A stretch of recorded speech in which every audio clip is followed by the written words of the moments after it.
Boa tarde.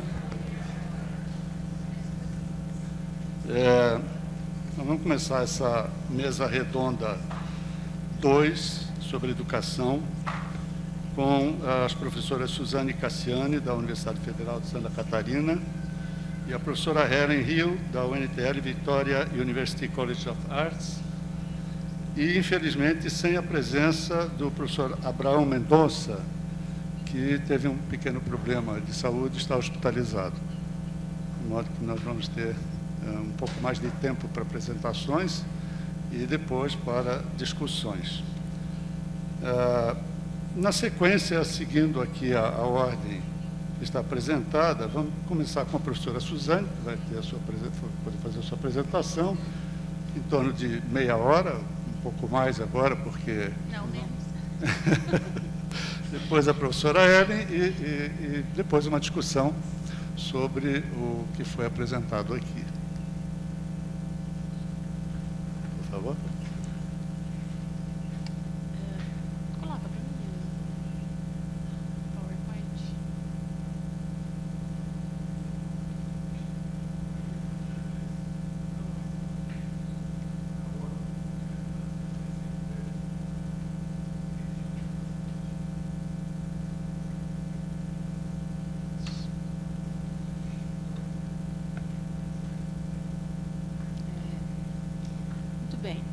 Boa tarde a todas e a todos. É um grande prazer estar aqui para falar de uma cooperação internacional que vivenciamos, né? Irlã, eu e várias pessoas que estão aqui na plateia. Então, assim, é um momento muito especial. Queria agradecer a presença de todos, mas queria agradecer o convite, né, do Daniel Simeão e da Kelly Silva por esse trabalho, né, hercúleo de estar organizando esse evento, o outro evento da semana passada. Então, acho que é um momento muito especial para a gente estar falando sobre o Timor, para a gente estar se encontrando, né, depois de tantos anos dessa cooperação, né. Então, eu queria contar um pouquinho para vocês sobre o programa que enviava 50 professores brasileiros desde 2005 para o Timor-Leste, né, para a formação de docentes e ensino de língua portuguesa, e como a gente se vinculou ao programa a partir de 2009, nossa universidade passou a ser a coordenadora acadêmica do programa, e aí contar um pouco para vocês, a partir disso, como a gente construiu esse programa junto com os cooperantes, né, os professores brasileiros. Agora eu passo a chamar cooperantes, por conta, então, dessa nossa construção coletiva, né. Eu sou do programa de pós-graduação em Educação Científica e Tecnológica, né. Hoje de manhã o professor, o funcionário da ABC disse como é importante um evento acadêmico desse nível para discutir cooperações internacionais, né, e educacionais. Então, está fazendo celular? E isso.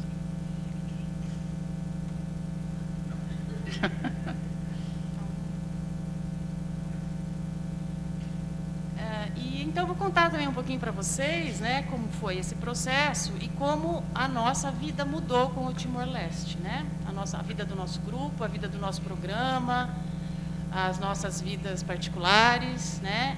E contar como a gente aprendeu com o Timor, né? A gente aprendeu muito com o Timor-Leste nessa cooperação internacional.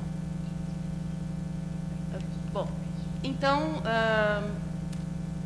além dessas histórias, né, da nossa cooperação, eu vou contar também para vocês as nossas pesquisas. Vou tentar não me demorar muito, porque tem muita coisa, né? Então, a gente não escreve, né? A gente vai falando, diferente do pessoal das ciências sociais, da antropologia. Então, a gente vai falando, e às vezes acaba falando demais, né?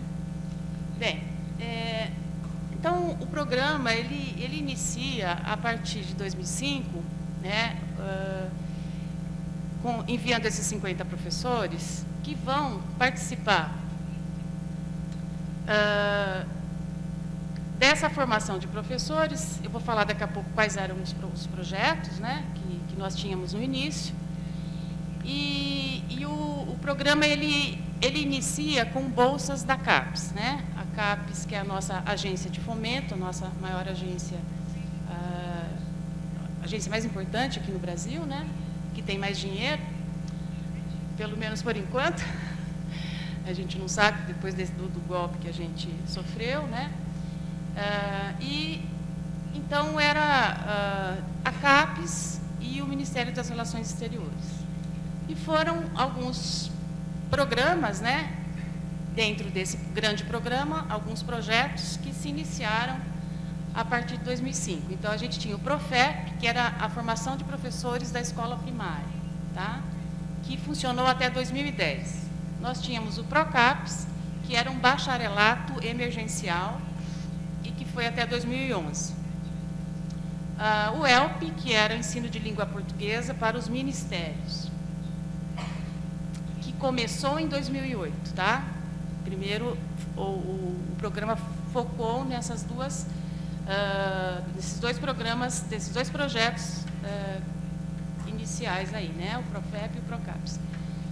E depois também, em 2008, começa, então, uma pós-graduação, uma especialização em educação e educação ambiental, né, na UNTL. Então, a gente vê uma aproximação, em 2008, da UNTL, né, com a UNTL.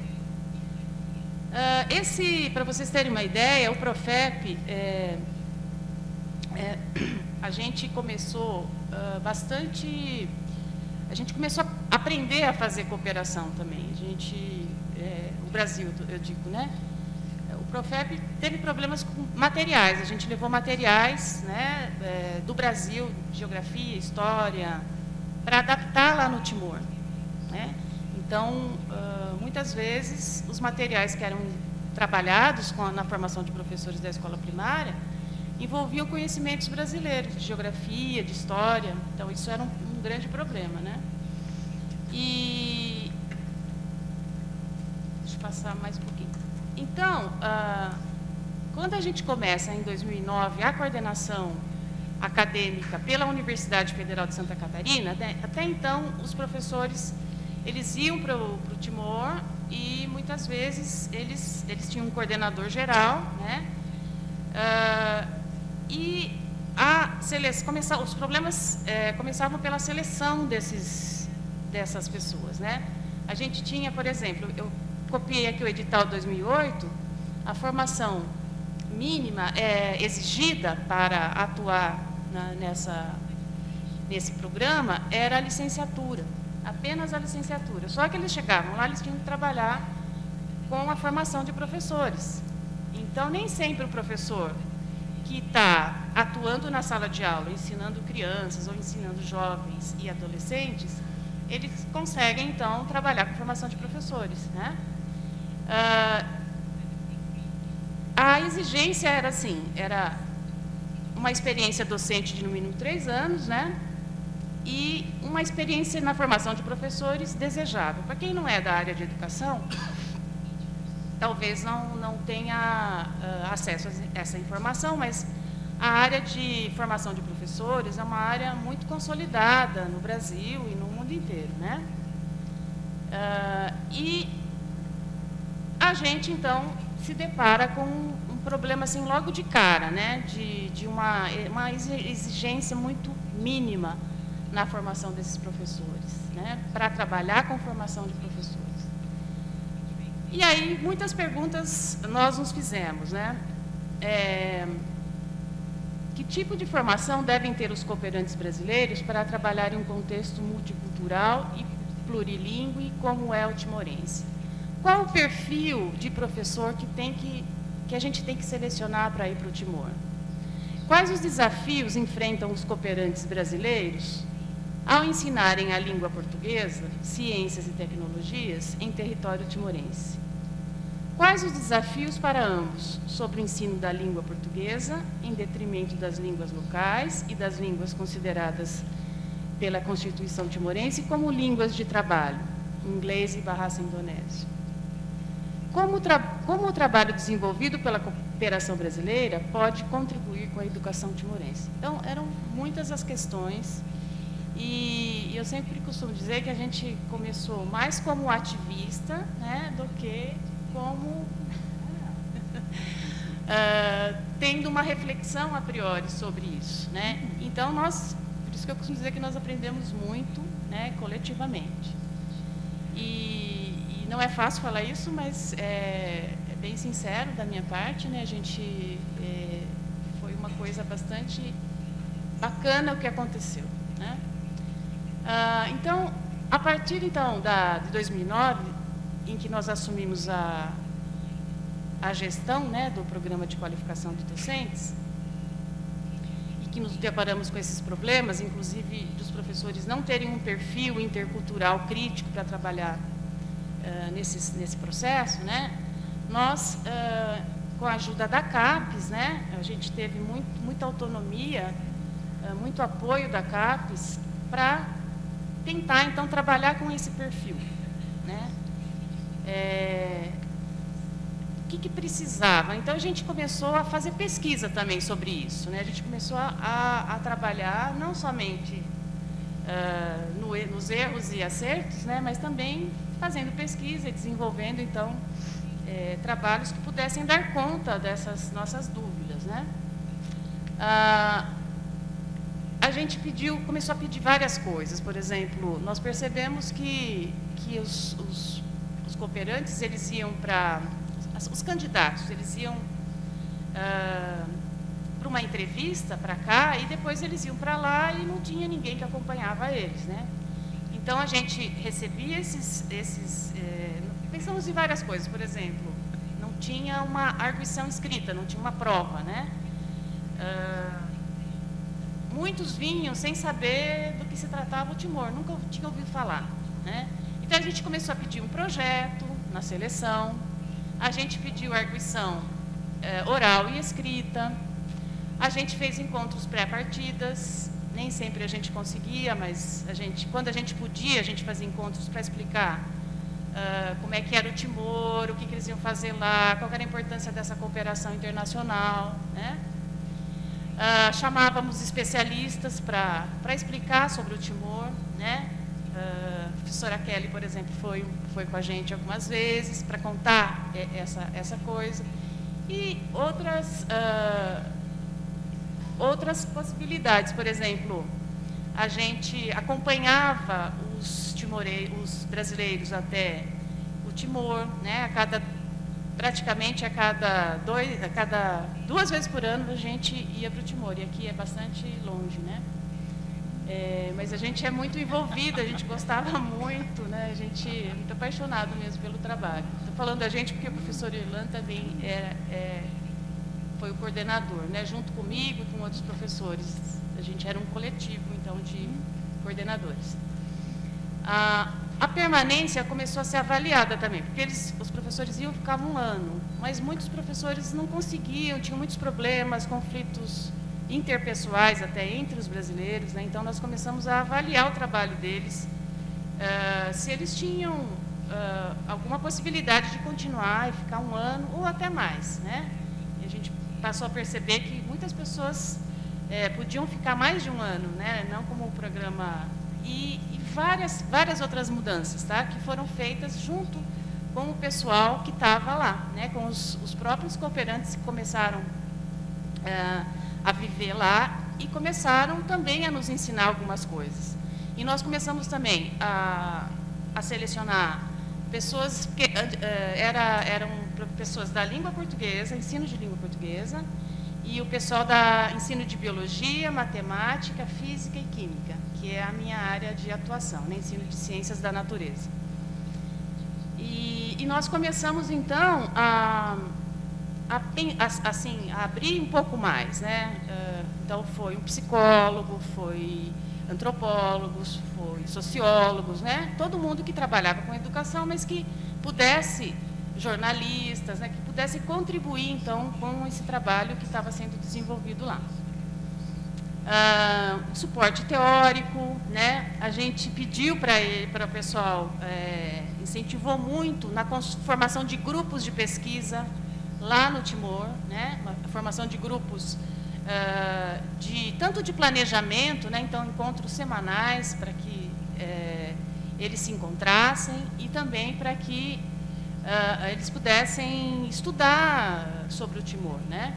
Estudar e produzir também pesquisas e enfim.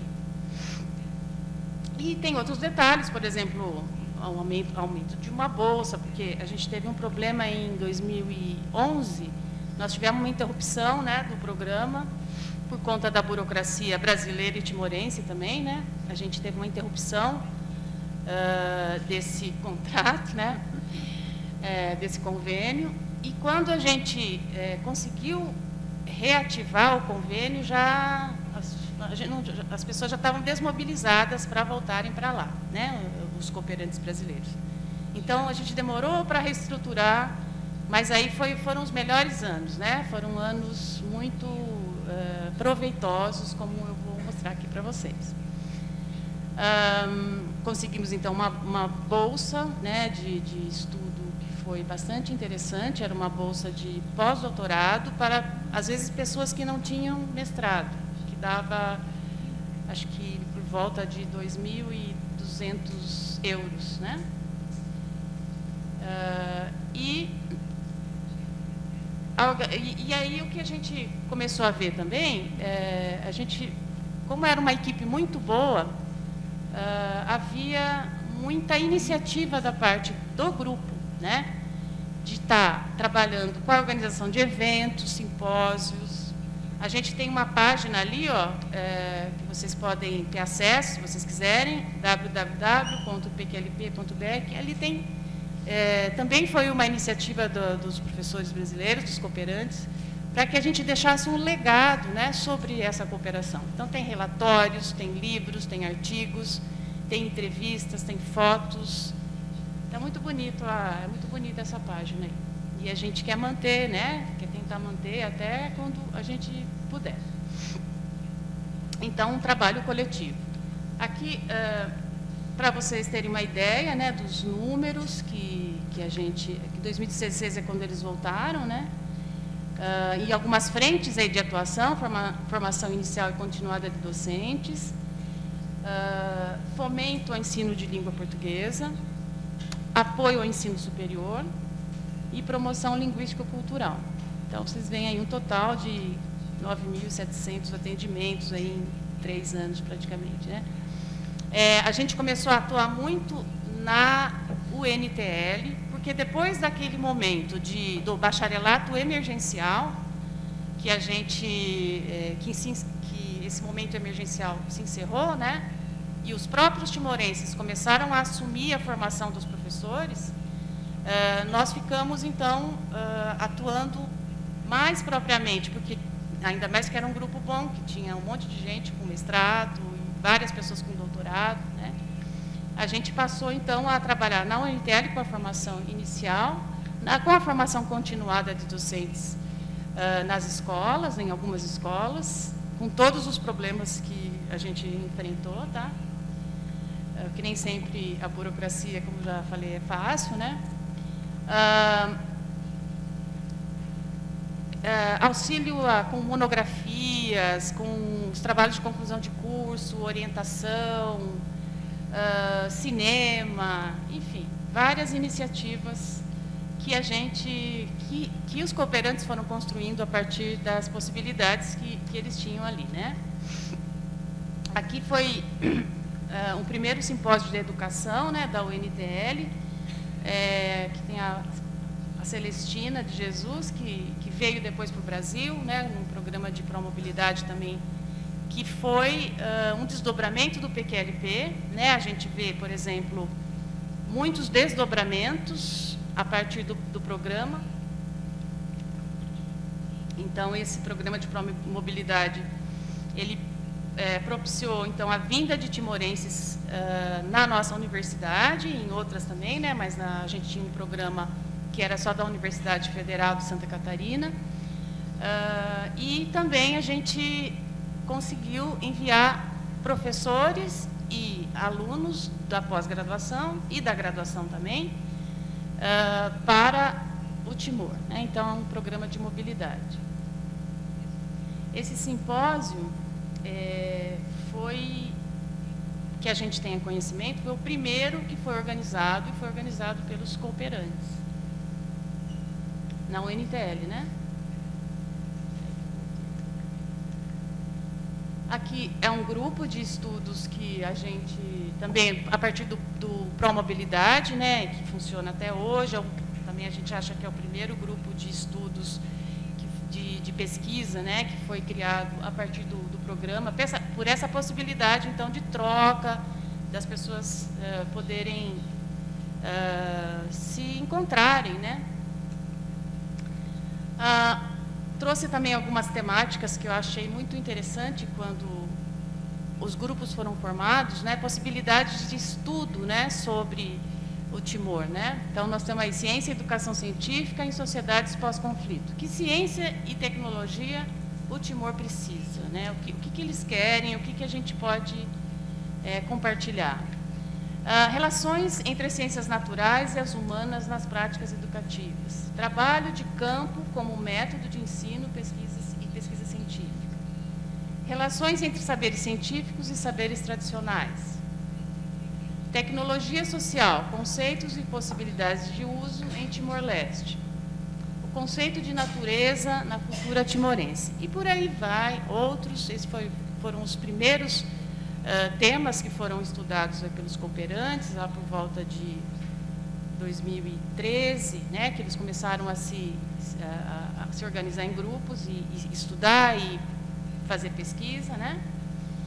E também uma máxima nossa que era, o desafio é, não vamos fazer para o Timor, vamos fazer com o Timor, né? Para pensar num trabalho para emancipação, e não um trabalho para dependência, né?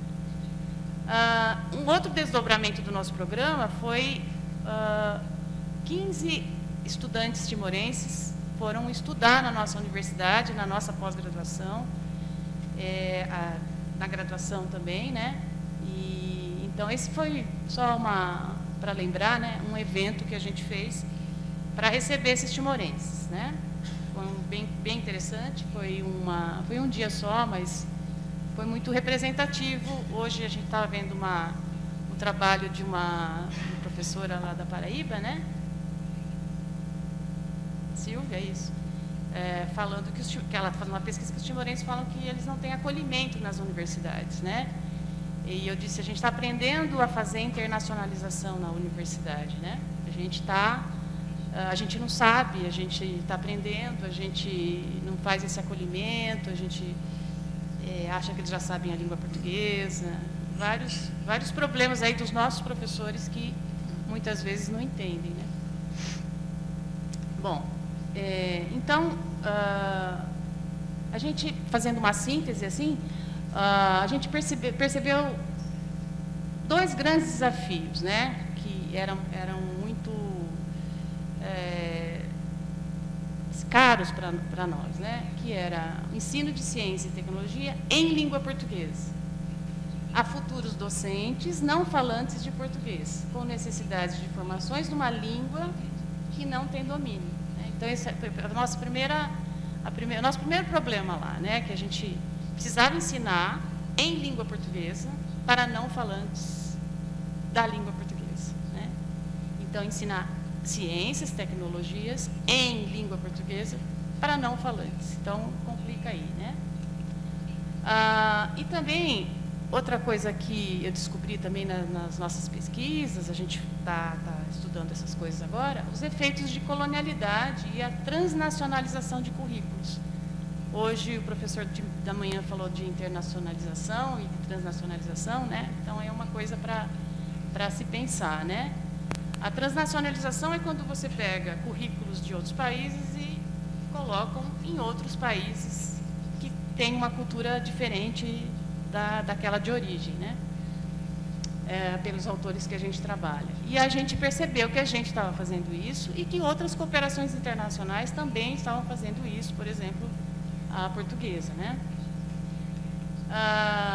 E aí a gente encontra, então, a gente vai estudar no nosso grupo formas dessa colonialidade, né? De como acontece essa colonialidade do saber, do poder, e tem outras também, do ser e do viver, né? A gente está estudando alguns autores, como a Catherine Walsh, que trabalha, então, com essa coisa da decolonialidade, né? Como trabalhar diferente em relação a essa colonialidade, que eu vou mostrar agora um pouquinho para vocês também.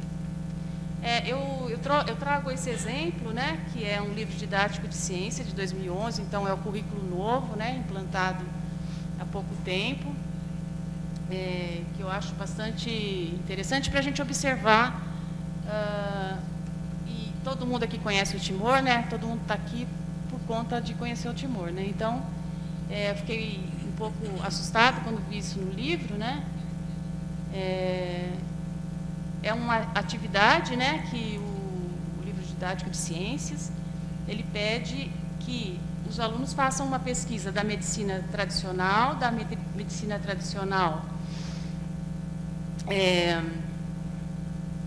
enxergando, baseado em evidências empíricas, né, e lê para mim, Irlan.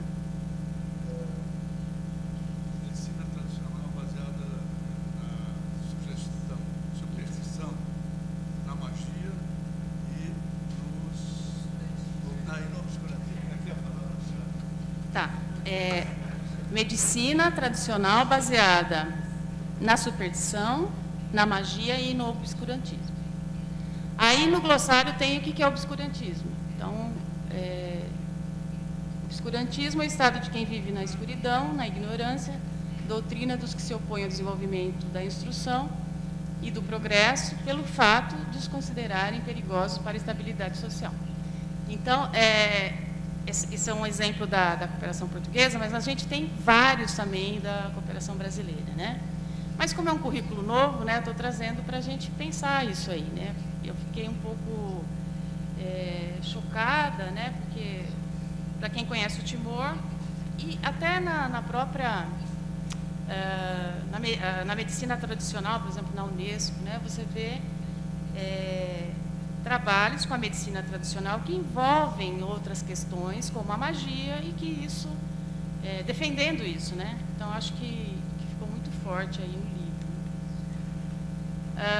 Ou seja, a gente, então, está trabalhando numa perspectiva de uma ausência de diálogo de saberes, né? E de um epistemicídio mesmo, né? Como diz o Boaventura Souza Santos e outros.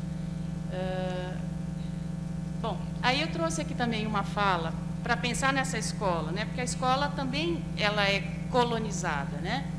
Ela também, a gente também sofre efeitos de colonialidade. Por que a escola tem essa posição das carteiras? Por que ela tem essa arquitetura, né? E aí eu trouxe uma fala do Domingos Souza, do Coliberi, né? Que eu acho bem linda, assim,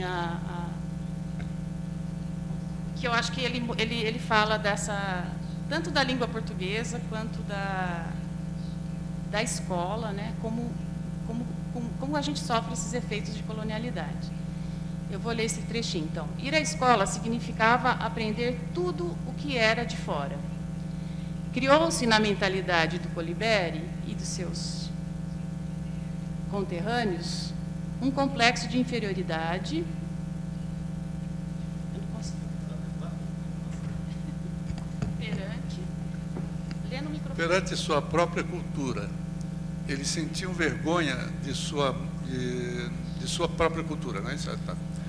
Do mesmo modo, aprendeu também músicas religiosas, tanto em português como em latim, que várias vezes cantava com muita devoção, embora não compreendesse nada.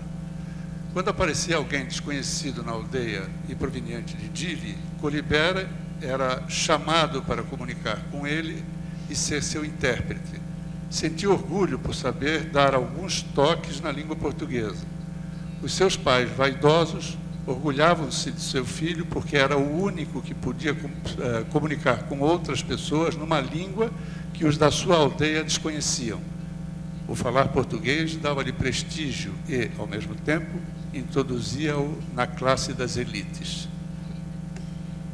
Então, acho que o que a gente viveu também com o Timor, a partir do PQLB, né, desse programa, foi um pouco que o Paulo Freire viveu em 74, né, quando trabalhou na Guiné-Bissau. Então, acho que eu sinto muito isso, e também eu acho que essa fala do Domingos, né, do seu Domingos, ele retrata um pouco esses efeitos de colonialidade da própria escola, né, do que a gente vê na escola timorense e do que é silenciado, né? Então, estou trabalhando então um pouco dessas consequências desses efeitos de colonialidade, né? Como a perda de autoestima, o consumismo exacerbado, a perda de identidade local, a desvalorização da cultura, perda de saberes ancestrais, uma violência epistêmica, né? A falta de pertencimento, enfim, dependência, né? Então, para resistir, trabalhar contra esse poder dos países dominantes, né, que produzem subalternidade, dependência, colonialidade epistêmica, golotocídio, morte das línguas, né? E também trazendo, então, a questão do diálogo de saberes. A gente tem trabalhado também com alguns autores latino-americanos e também alguns autores africanos, tentando valorizar autores que a gente sempre desprezou, né? Principalmente na América Latina. Tá? Aqui também tem uma imagem bem chocante, né, da Espanha, de um indígena beijando a mão de um padre, né, que eu acho que aconteceu esse processo com a gente. Então, a gente percebe que nós temos uma identidade muito grande com o Timor em relação a esses processos de colonialidade, né? De colonialismo e depois de colonialidade. Bom, então, trabalhando na perspectiva das epistemologias do Sul, né, com autores latino-americanos, como eu disse, com alguns autores africanos, né, e também com autores timorenses, né, para pensar um pouco nas epistemologias do Sul, né, trazendo um pouco outras perspectivas que não o eurocentrismo e o patriarcado, né? A gente tem trabalhado bastante numa direção, isso que eu estou chamando de pedagogias decoloniais, tá? E o Boaventura nos ajuda bastante também, né, na Epistemologias do Sul, como um conjunto de intervenções epistemológicas que denunciam a supressão dos saberes levada a cabo ao longo dos últimos séculos pela norma epistemológica dominante, valorizam os saberes que resistiram com êxito às reflexões que esses têm produzido e investigam as condições de um diálogo horizontal entre conhecimentos. A esse diálogo entre saberes chamamos de ecologia de saberes, né? A gente teve a oportunidade de ficar um ano na Universidade de Coimbra, então eu acho que para estudar o Timor, né, então foi bastante interessante essa parada para pensar então nesses processos de colonialidade. E aí trouxe um exemplo que talvez seja interessante também para a gente pensar essa epistemologia do Timor, né? Tem uma aluna, tem vários estudantes do nosso grupo, então, estudando sobre o Timor, né? E uma delas, ela está estudando a questão de como os processos da uma-lulik não foram para a escola, né? Como é que a discussão dos conflitos desses processos, né? Eles não foram para a escola, né? Então, esses saberes ancestrais, eles acabam sendo silenciados na própria escola, né? Então, ela morou um tempo lá e ela trabalhou muito com essas questões, e nós estamos chamando aí epistemologia do Timor, tá?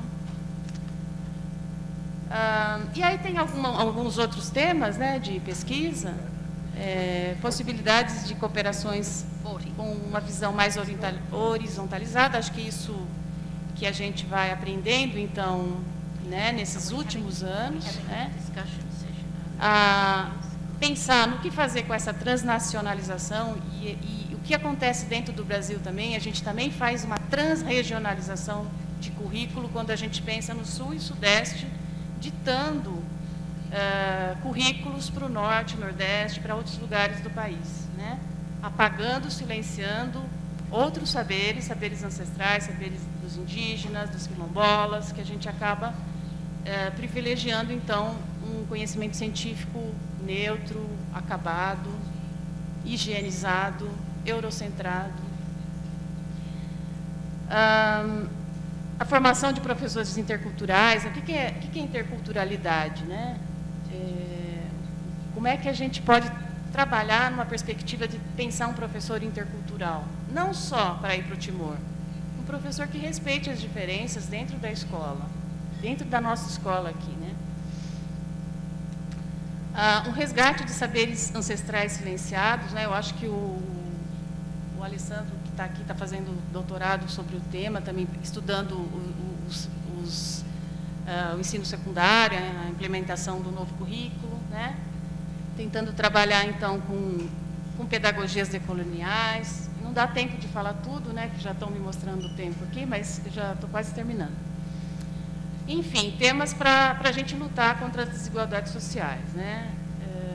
Então, exemplos também nas relações étnico-raciais, questão de gênero, sexualidade, que eu acho que, por conta do Timor, da gente ver essas diferenças acontecendo, a gente acabou também trazendo para o Brasil, para pensar o Brasil, para pensar a América Latina, né? Tecnologias sociais e educação timoriana. Eu queria só, para finalizar e para começar finalizando, né, eu acho que a gente aprendeu muito com o Timor, né? Hoje nós temos alguns desdobramentos, né, que refletem, eu acho, sobre projetos futuros, né? Estamos participando de uma cátedra da Unesco e o tema, a gente acabou colocando o Timor também, né? A gente sempre pensa no Timor quando está fazendo o projeto, né? Esse outro, que é o projeto de internacionalização das universidades, né? Que é bem cooperação norte-sul, né? Que não se privilegia o sul-sul, né? Mas aí tinha uma brechinha lá, 70% para países que falam a língua inglesa e 30% para países sul-sul. Aí a gente colocou o Timor lá no meio, né, dessa. Mas a ideia é fazer um repositório de práticas interculturais, né, para pensar, então, nessas pedagogias decoloniais. A gente organizar esses movimentos que estão acontecendo muito na América Latina. Tá? Isso que eu acho que é interessante. Na África também. E eu acho que do Timor também, a partir dessas intervenções aí, dessas trocas que a gente teve com pessoas, professores e estudantes lá do Timor. Queria agradecer, né? Queria finalizar agradecendo os cooperantes que estão aqui, né? E o povo timorense também.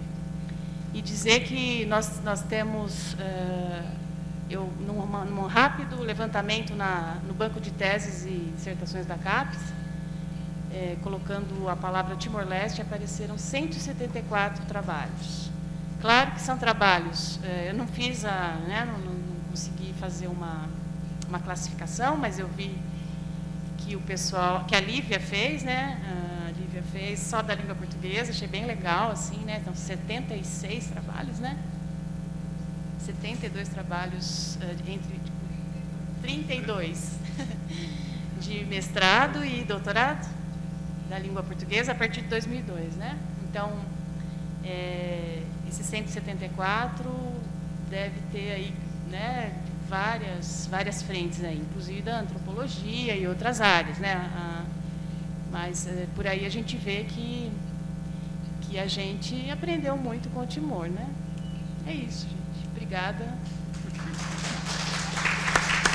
I was fortunate to be taken to visit the Fretland Literacy Program, and there was a great atmosphere of excitement around.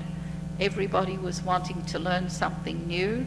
It looked to many people as if education was going to be the answer to Timor's development, even back then. I'd better go a bit slow because of the translation, right. Of course, I wasn't able to visit Timor for the next 24 years. Oh, of course, I don't need to have that, do I? That's right. Oh, I'm crazy, yes. That's why, I know, I was sort of waiting for the translation to finish before. Much better. No, it's simultaneous, isn't it? Right. So, no, look, we don't have this high technology in Australia. No,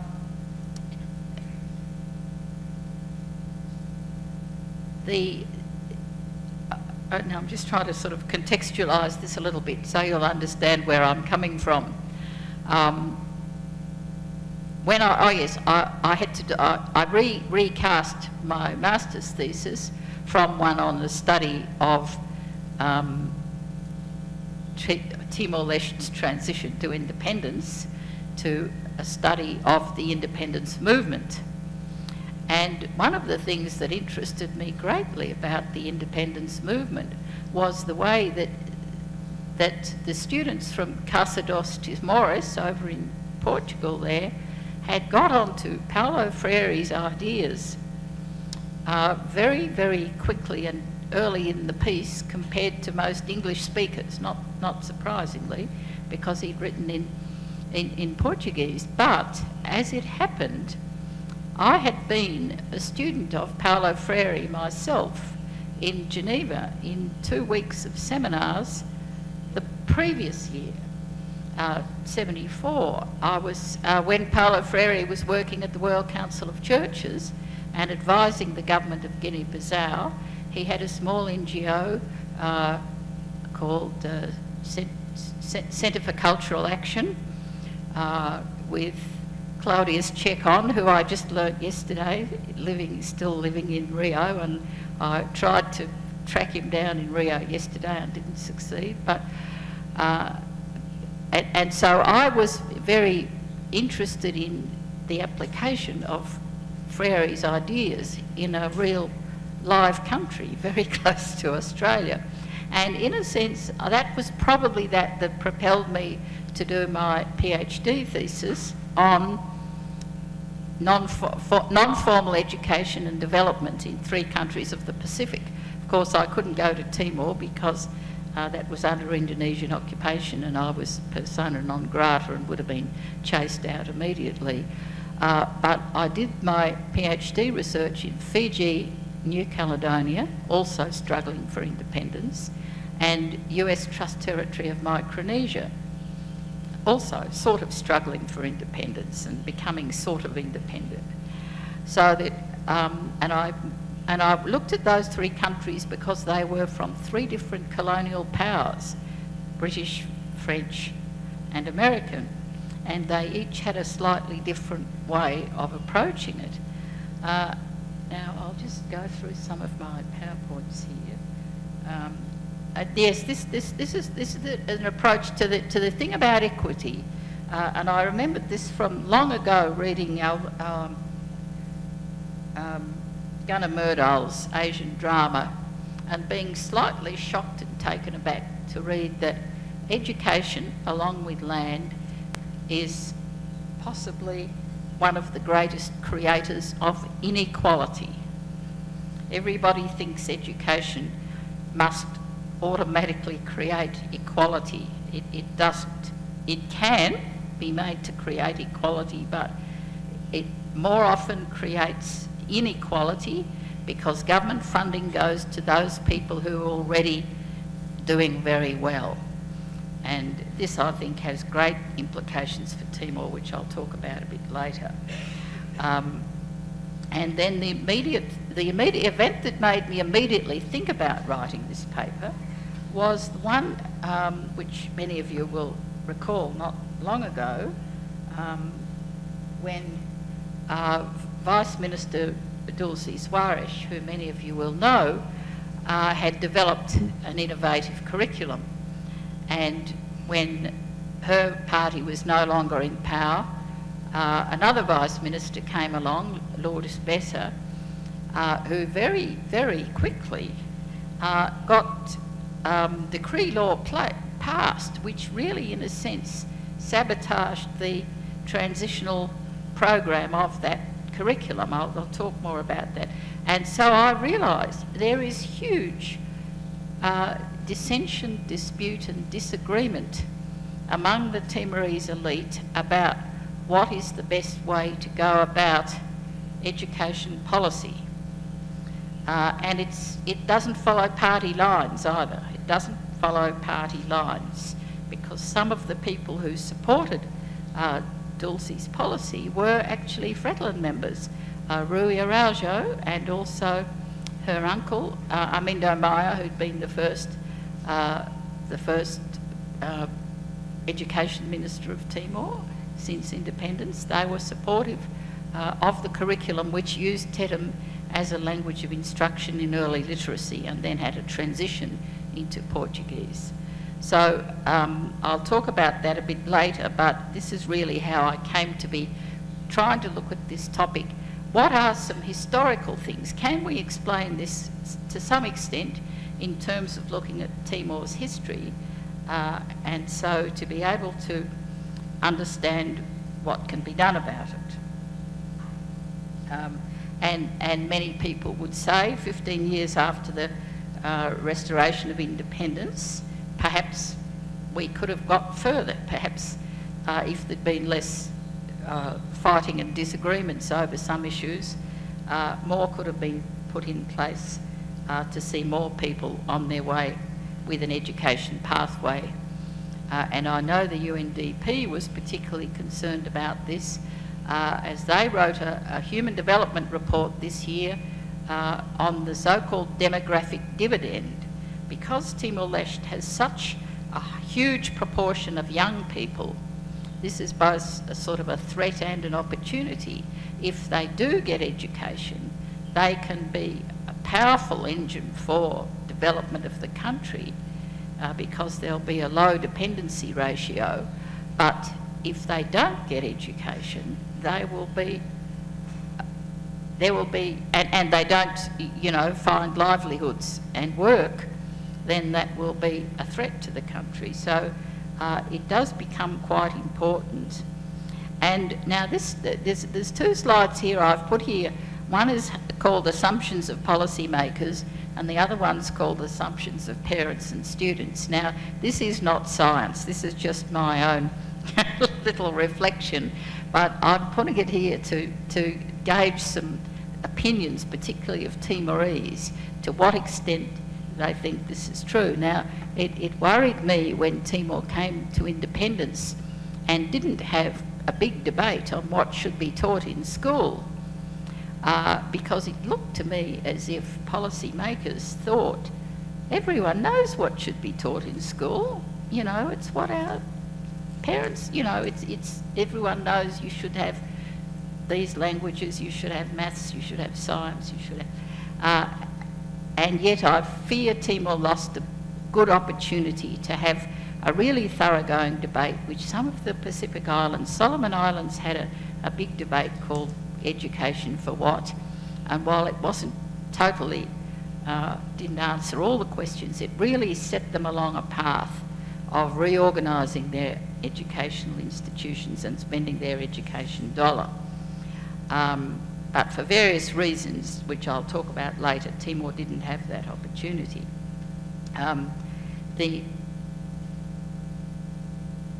That's the same one you've got. Yes, that's right. Then the other one that I hear people often talk about in Dili is that the earlier someone starts learning a language, the better they'll learn it. Now,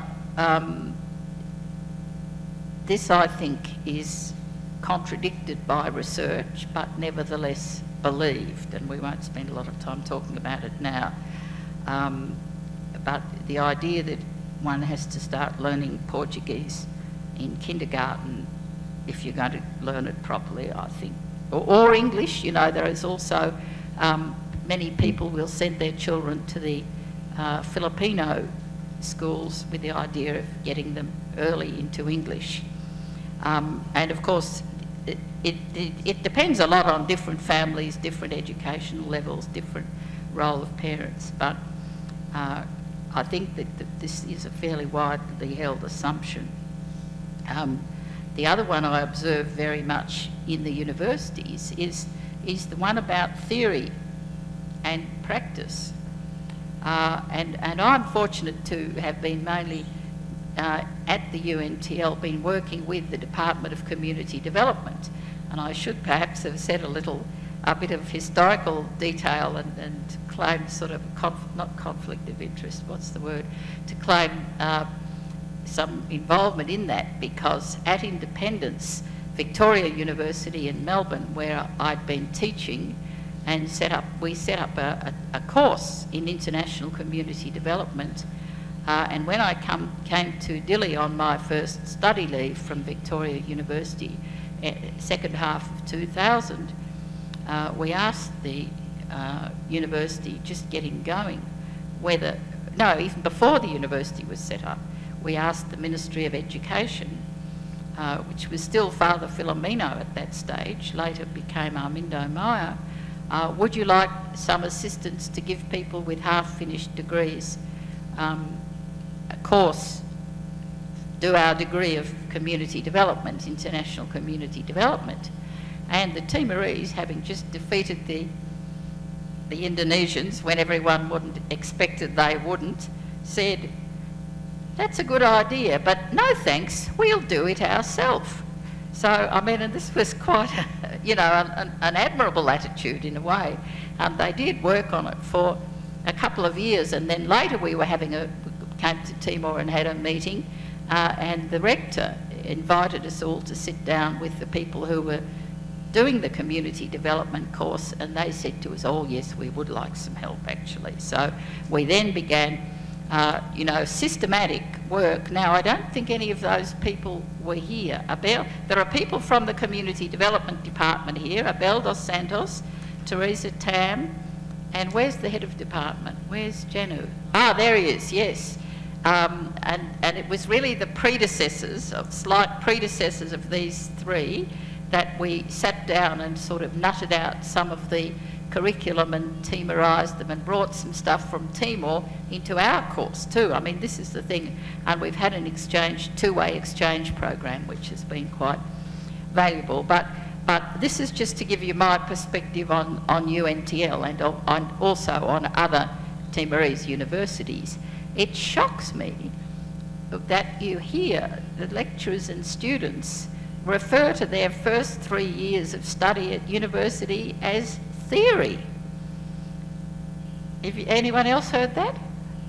They call their first 3 years theory, and their fourth year is thesis, research, as if, you can't bring the two together, as if theory has to be theory separate from practice. And I worked for the Vice Minister of Higher Education for nearly a year, and I had, must say, this was Marcel Ximenez, I must say I had quite a big debate with him about that, because there were protocols of types of institution that had to have percentages of theory and practice. There was, 40%, 60%. And I said, how come there's not much practical work in universities? And he said to me, if we had too much, there wouldn't be enough time for the theory. Which to me shows, I'm sorry to say, he didn't understand the relationship between theory and practice, because you actually learn the theory by applying it in practice. And it was as if these were two separate things. So, other departments and in the Community Development Department, they have really been working hard to bring together theory and practice. And these two actually, Tam and Abel, gave a paper at one of our joint conferences on the finding pathways in education, because it is so important that things learnt in textbooks people do understand how they relate to the country. And the same conference, we had a marvellous speech by Rui Araujo, who most famously observed there seems to be a disconnect between what is taught in school and its application in daily life. And I think just about everybody there agreed with him, but when you look at the education system, there doesn't seem to be a way of implementing that, that observation. And of course, the other thing that assumption that I see, I don't know whether people really believe this, but certainly the practice is that students are admitted into UNTL on the basis of a test. And not only admitted into UNTL, they're streamed into faculties, most of them. Some of them may be able to argue their way into a faculty they want, but many don't get their choice of faculties. And it seems to me that in high school, students have got to be able to learn how to make decisions. Nobody will be able to develop the country if they can't learn how to make decisions. And the first thing to make a decision about is your own life, your own future career. So I should. And the other one that I was very surprised with when I went to work in the ministry is the assumption that quality can be legislated and improved by legal means. Now, I'm not against having laws and having regulations and having something like ANA, the regulatory authority, but you cannot regulate quality, and quality level, mode of delivery and course content are four separate variables that are separate and need to be addressed differently. So this is really some of the things that began to make me think it would be worth trying to have some discussion at this conference, because a lot of you are involved in education, and this is so these are more the ones that parents and students, and this is to do with the history of the culture of coming basically from an Indonesian system. You know, that the certificate's the most important thing you get in the course, and the knowledge that you learn, you know, may or may not be important. And of course, some assumptions did hold. Some of these assumptions did hold in the past. For example, achieving a university degree will automatically lead to a good job. That was true for a little while. You know, a generation, and this happens when every country comes to independence, the first generation of educated people get the good jobs, and then they stay there for 30 years or so. And other people, other generations in general, don't. Obviously, some individuals do.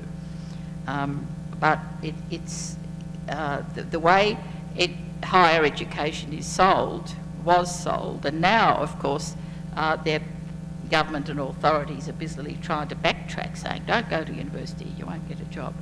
As if getting a job is the only reason one would do higher education too.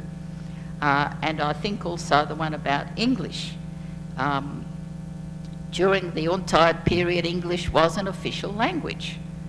And there was an element of truth in this one, that if you were a good speaker of English, you didn't need any other skills, you would walk into a good job. But I think that time is over, and English and any language needs to be seen as a tool. I'm going to say something somewhere along. No, I'll say it now. It seems to me that debate about language has substituted for debate about education, and it's diverted attention away, and sadly has not really been debate about the best way to teach languages. That's why I'm very interested to hear what you were saying today. We need to address methodology, and English teachers need to get together with Portuguese teachers and discuss how do you deal with this? What's a good way to deal with it, with introducing new concepts in languages? Because language teaching is important, and I see a lot of people wasting a lot of time in language classes, especially in English classes, and they're not getting good value for their time or their money. Some of them are paying money too, and I think that there could be a debate which would contribute to that. Now, I'm interested to hear you talking about colonisation too, and decolonisation of education, because that is what it really is about. And when I was doing my comparative study in the Pacific, I had France, Britain and the US, and French, like Portuguese colonialism, is what's known as an assimilationist colonial model. In other words, they insist on the colonial language in education at all levels. So you go to New Caledonia and you hear French, and you don't hear much of local languages at all. Whereas you go to Fiji, you hear a lot of local language. You go to Papua New Guinea, you hear even more languages, but you still use English in the universities and the high schools.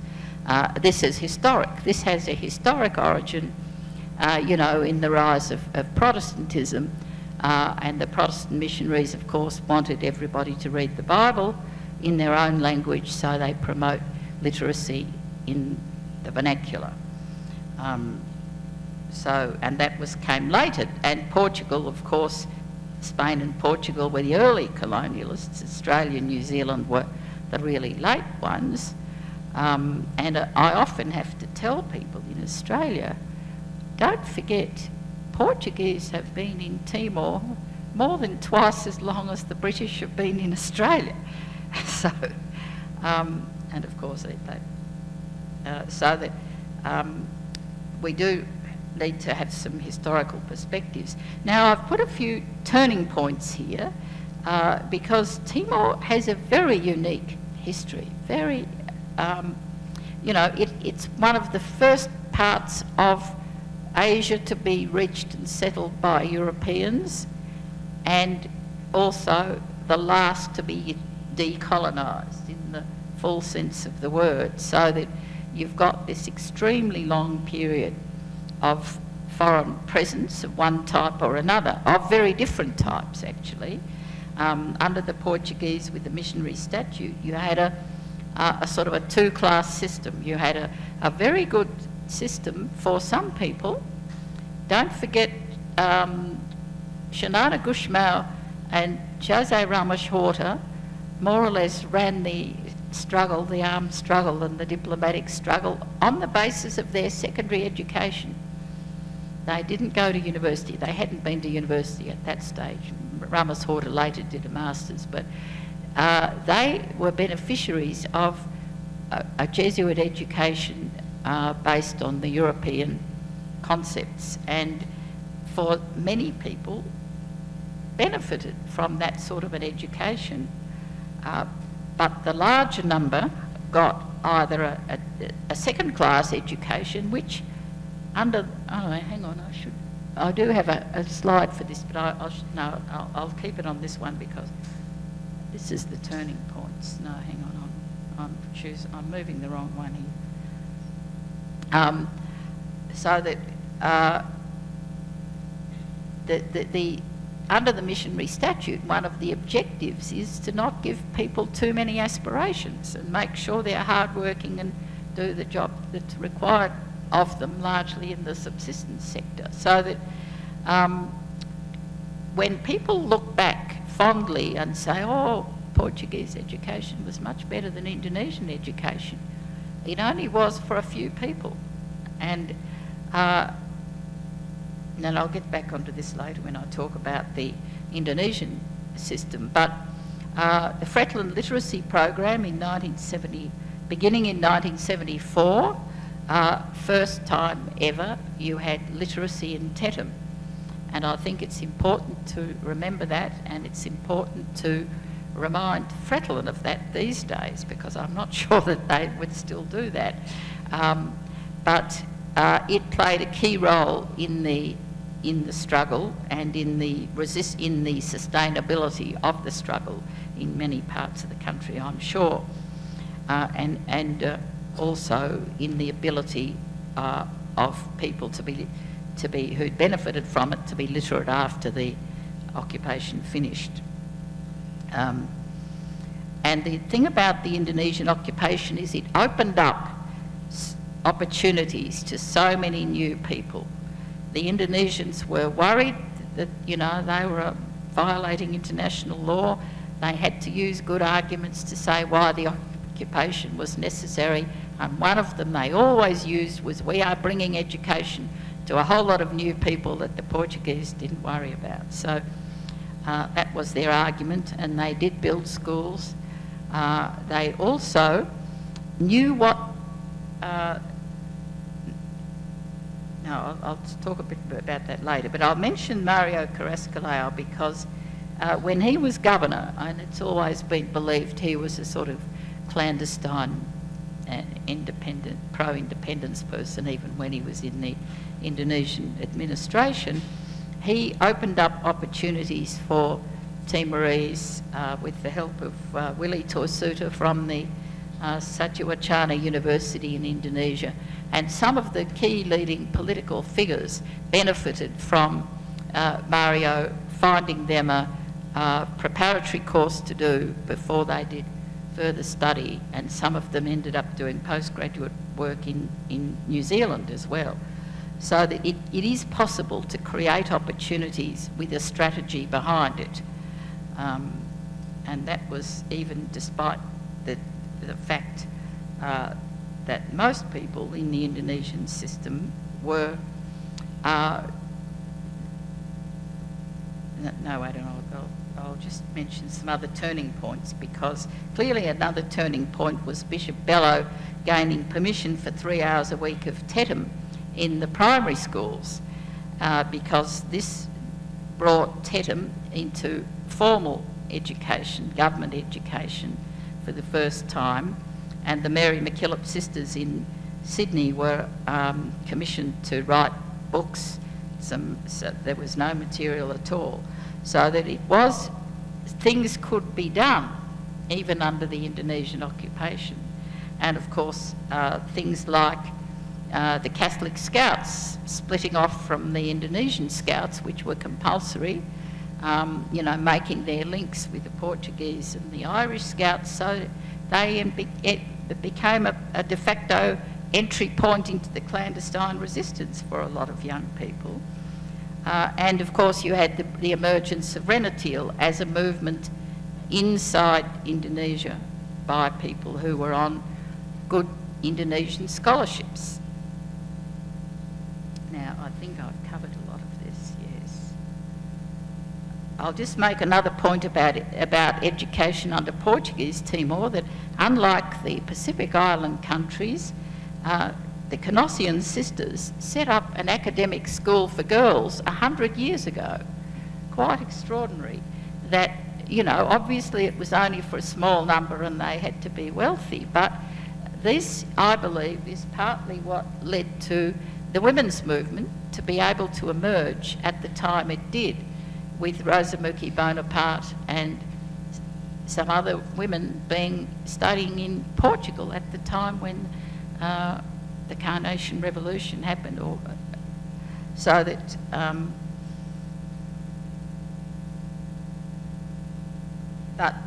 oh yes, getting to the purpose of education. The Portuguese, in a sense, knew what education was for.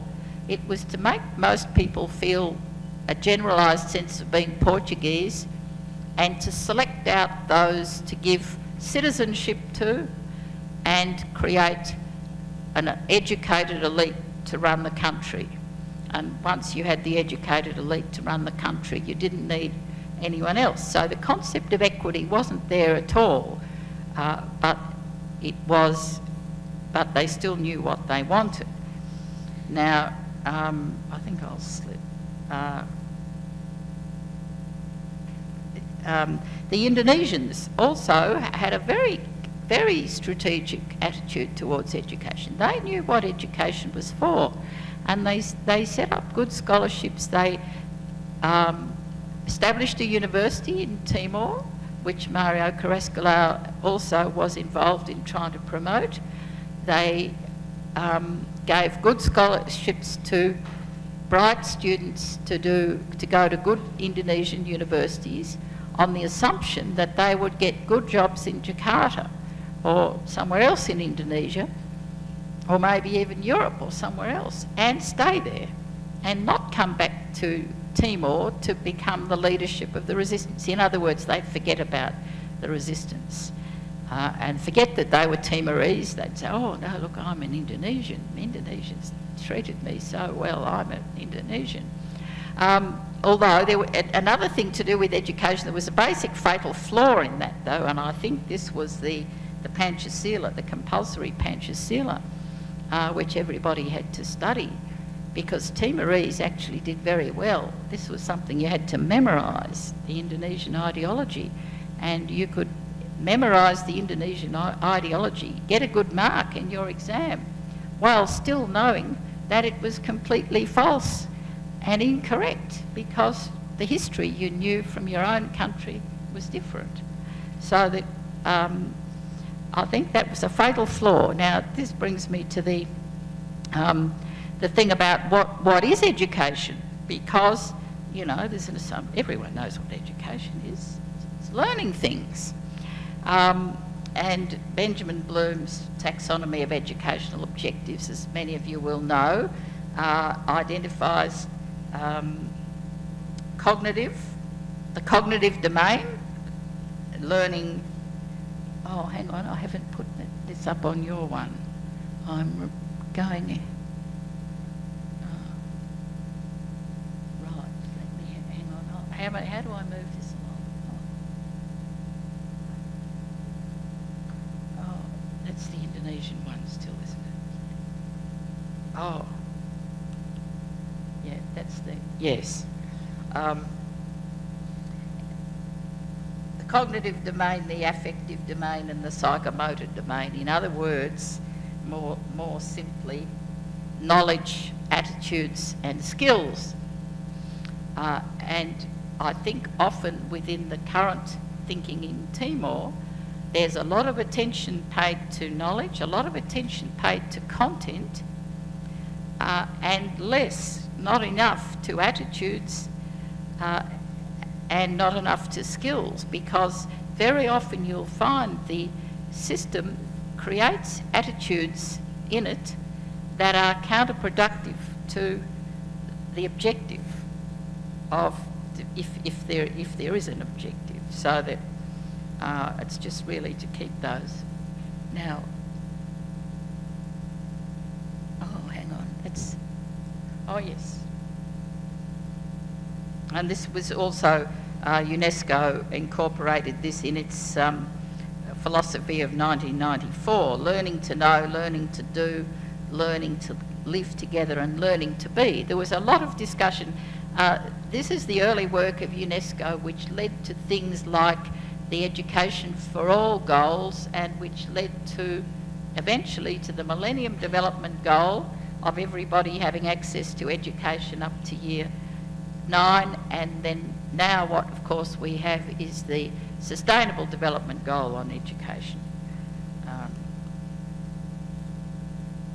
This is another historical fact about that's made it difficult for Timor to have the education. For what? Oh, hang on, I've left it out. Some further turning points here, because I think it is worthwhile to just think about these. The post-referendum destruction. In the session before, I think Abel was talking to some of the speakers about needing to understand a bit more about Timorese history with education and how Timor came to get the system it's got.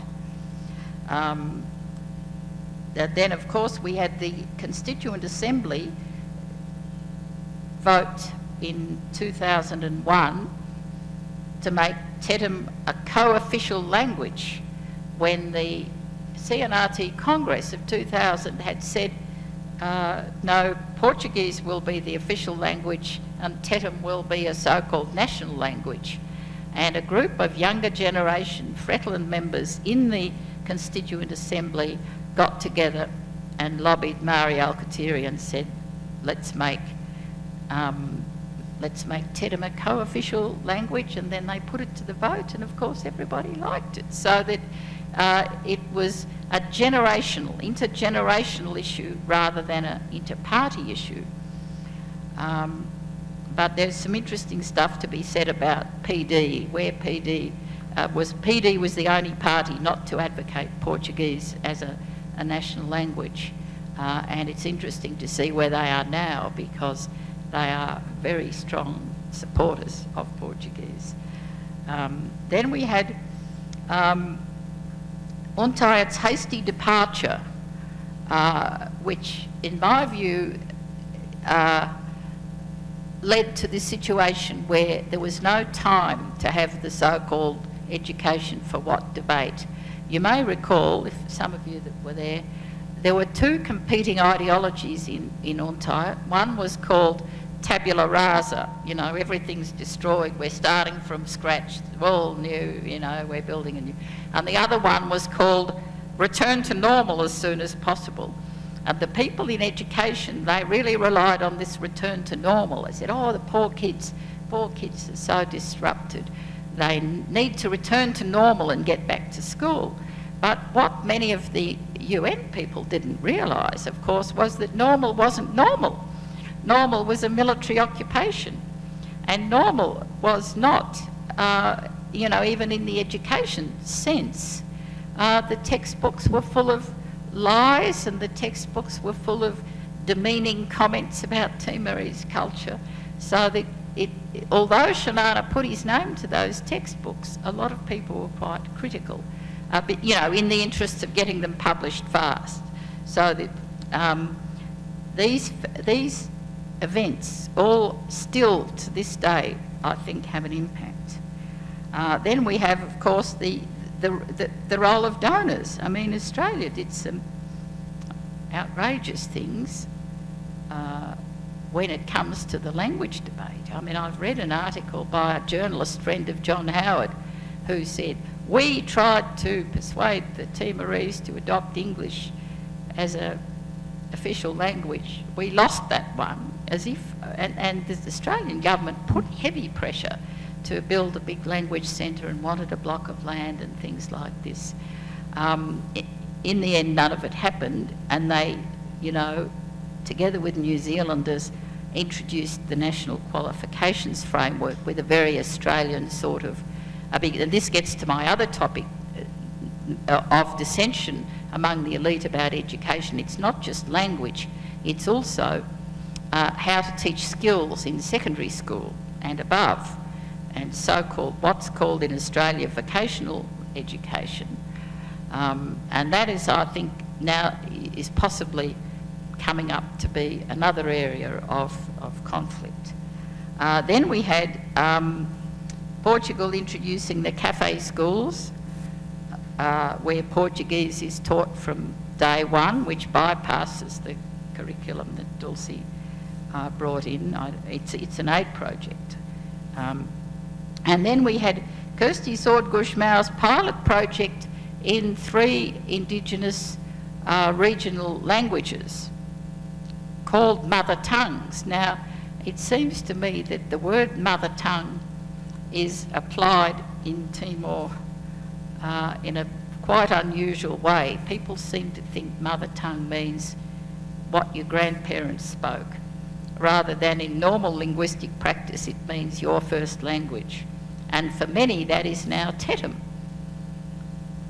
And so Kirsty, these pilot projects are still going, by the way, and they're very interesting. I mean, there's some fantastic results have been produced by teaching kids to read first in Baikenu, Galioli and Fataluco, and then Tetum, and then Portuguese.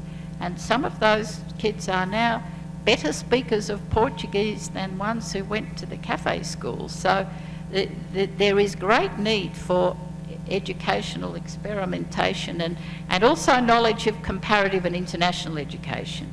I think this is a discipline which I've sort of moved into this a bit because I'm generally call myself a sociologist, but in fact comparative and international education now, and is Maria here? There's a friend of mine who's who's also a person here who's also a member of the Oceania Comparative and International Education Society, which I've been to twice now, and I took a Timorese with me once, and the very interesting debates about education policy in small island states, not only small island states, even China and big places, going on there, because, and it's something that should be taught at UNTL. There should be, and probably is taught by some of you people, I think, in the people you've had over here. I hadn't realised that, but it is quite important that Timor develop its own capacity for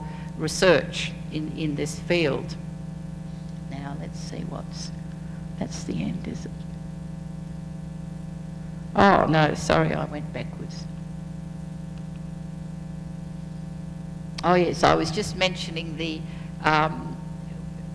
failure to do manpower planning at the time of independence came about largely because it was the heyday of neoliberalism, and the World Bank said, oh, you don't really need to do manpower planning, you know.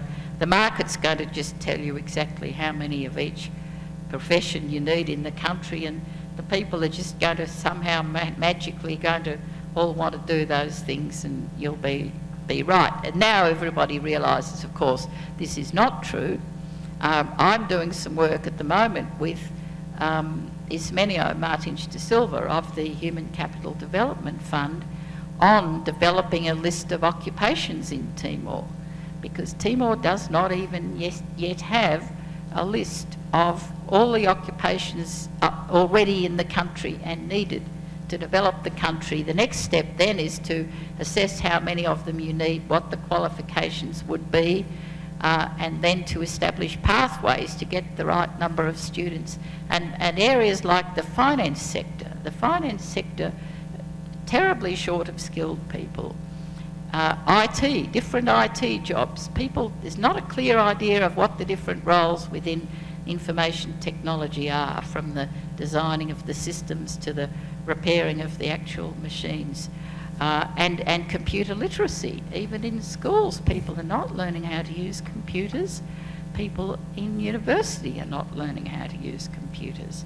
So that there's a lot of skills that need to be identified somehow, put into the system. And interestingly, I think Timor might be the only country with something like this in its constitution.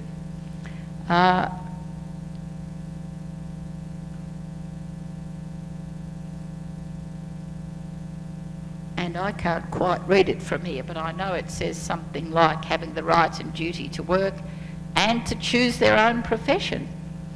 A marvellous idea, and I know where this came from. This came from the gender lobbying at the Constituent Assembly, organised by La Humatuk and the women's NGOs, you know, because women, like men, should also have the right to choose their own profession. But where is the mechanism to give high school kids advice to choose their subjects, choose the level at which they'll leave school, choose an area of work they would like to go into? And this is the qualification framework I was referring to as being introduced by Australians and New Zealanders. I think that's true without fear of contradiction. I can say that, although they don't. I mean, it basically, you know, puts things in different levels, but there are a few weaknesses in it, and there are, you know, recommendations have been made for making it a lot more accessible and comprehensible to school leavers too, because that's who should mainly be interested in it. Now, you may be familiar with Ivan Illich's concept of the hidden curriculum. You know, when kids go to school, they're ostensibly learning the formal curriculum, but actually they are picking up a whole lot more that is not intended by the powers that be, or that's not intended by the teachers, and it is the culture of the schooling system sometimes brings up some very detrimental hidden curricula, like the status of subjects. You know, one of the detrimental things about the hidden curriculum is try not to become a farmer, you know, that only dumb people go and do vocational courses. So that attitudes are built up which are so counterproductive sometimes to finding good people to run agriculture. How is the country, you know, farmers actually produce more goods, more production than anyone else in the country, yet they're the lowest status people. And the school happily says to them, to the kids in the school, oh, be anything but a farmer. You know, it's too hard work. Their parents who are farmers have borrowed money to send them to a school so they don't have to be a farmer, and yet the development plan says, let's develop agriculture. And we know that graduates in agricultural science do not become farmers. So that there's a whole area there that needs a lot of national debate.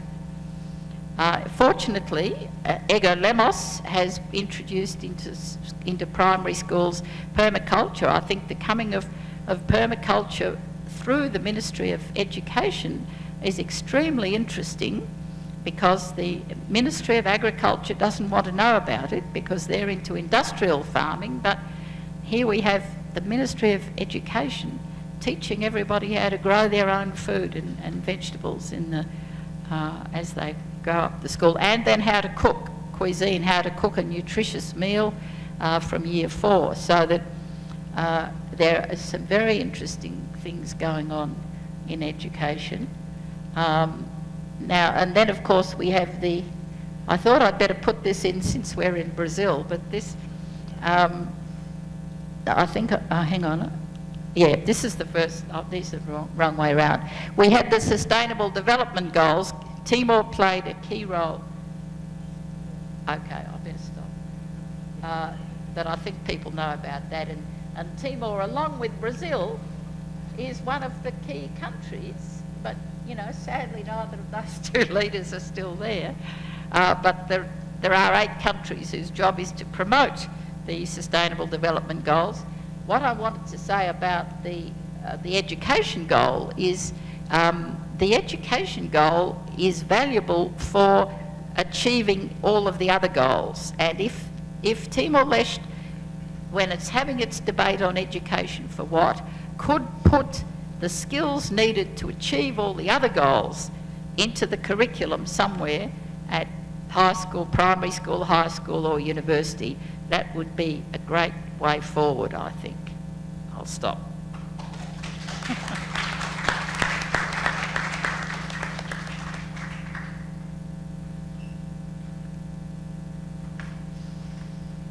My computer's run out of battery too.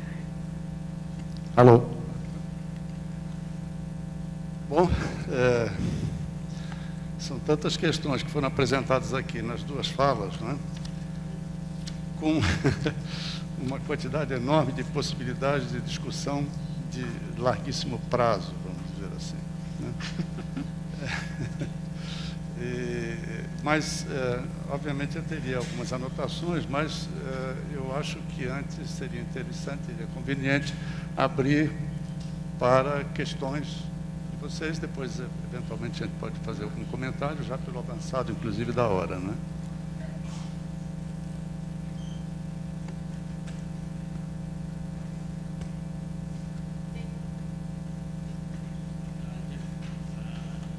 Eu fui da primeira cooperação, da primeira turma, de 2005, e depois a coisa evoluiu.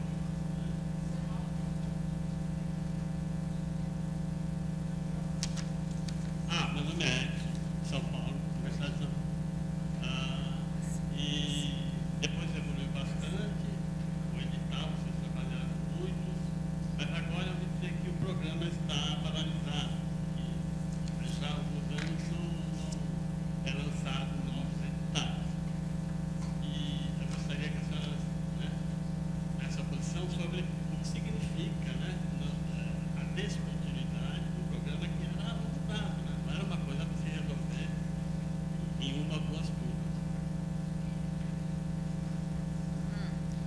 fazer perguntas e respostas depois em bloco?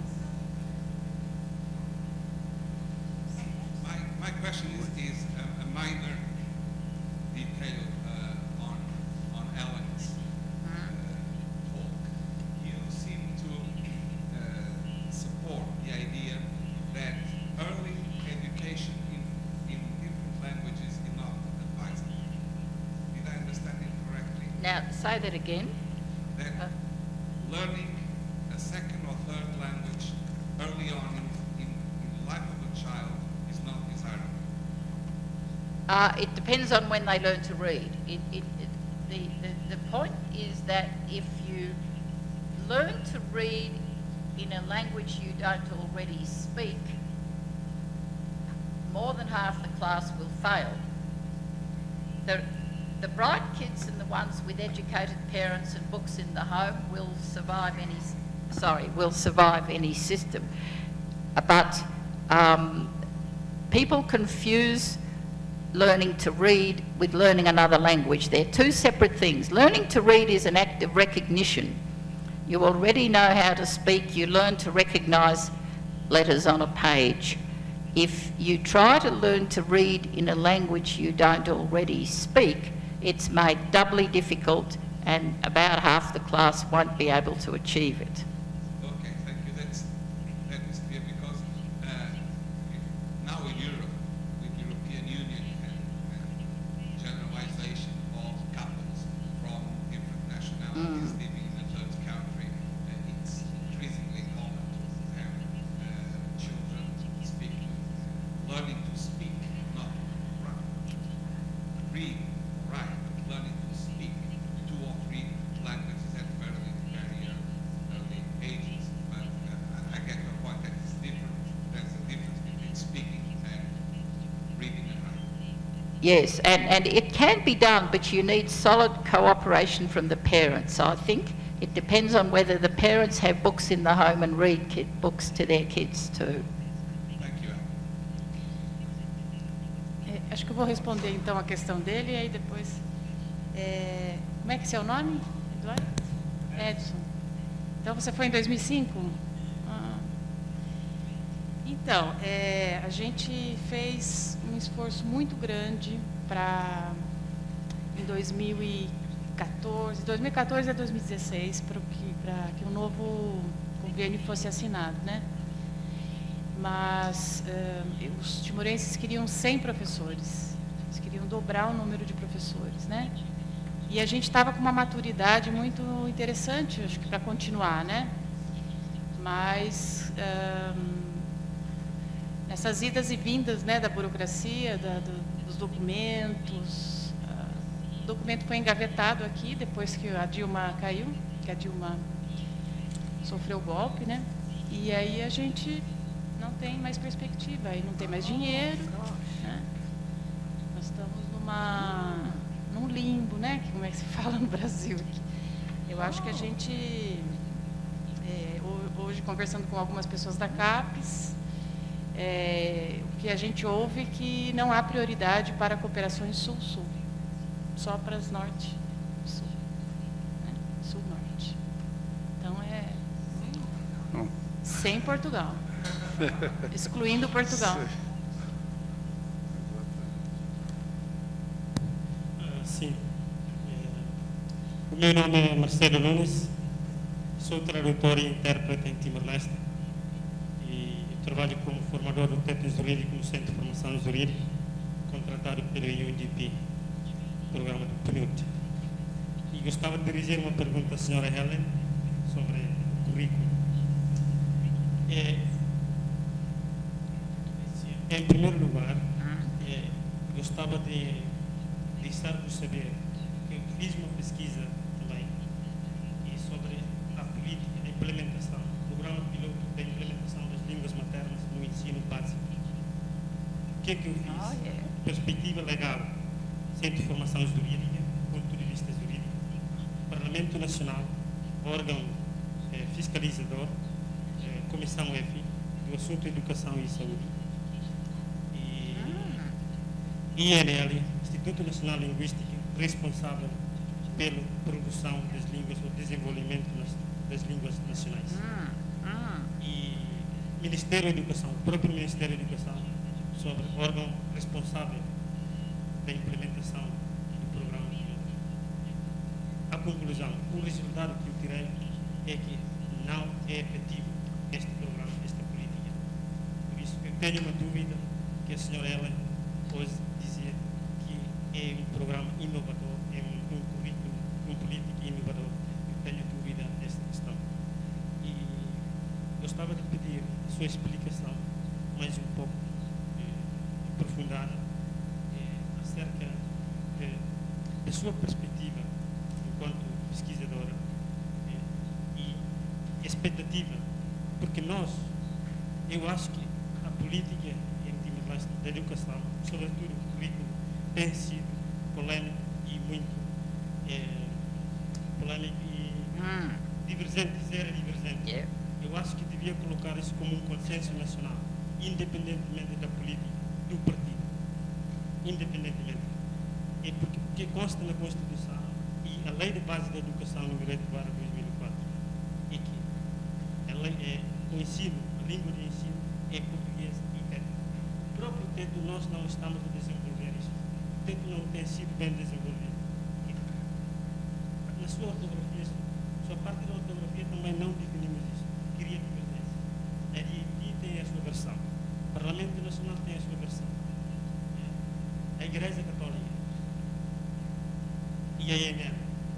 Pronto, a INL legal, tem a base legal. Portanto, eu traduzo documentos, tenho traduzido documentos, compreendo a INL, a versão da INL. E, portanto, gostava de pedir a sua perspectiva e expectativa para este currículo e a educação. Obrigado.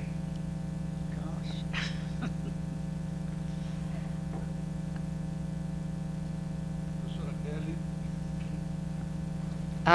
Yes, that is a very interesting question. I have observed that when you're speaking about 2015 curriculum that came in with Vice Minister Dulce, and she did experience some what she thought was criticism from Benjamin Corder-Real of the INL in the Parliament, I think, or in one of the conferences. But look, the political parties, it is quite odd, because when she was still the Vice Minister, after Lasama died, look, things happened, things changed after Lasama died, you know, because he was the Minister for Education and he went along with the curriculum. And then when he died, his party insisted that he be replaced by another PD person, and he was replaced by Antonio de Conceição. And unfortunately, Antonio de Conceição proceeded to undermine the curriculum while they were both in the same government, which she found, and a lot of people found quite, they were in different parties. She's a CNRT member and he's a PD, but these views are not held by the party as a whole. I mean, you know, and I think part of the problem is the parties haven't had a proper debate. Freckland hasn't had a proper debate about education, I don't think. In fact, they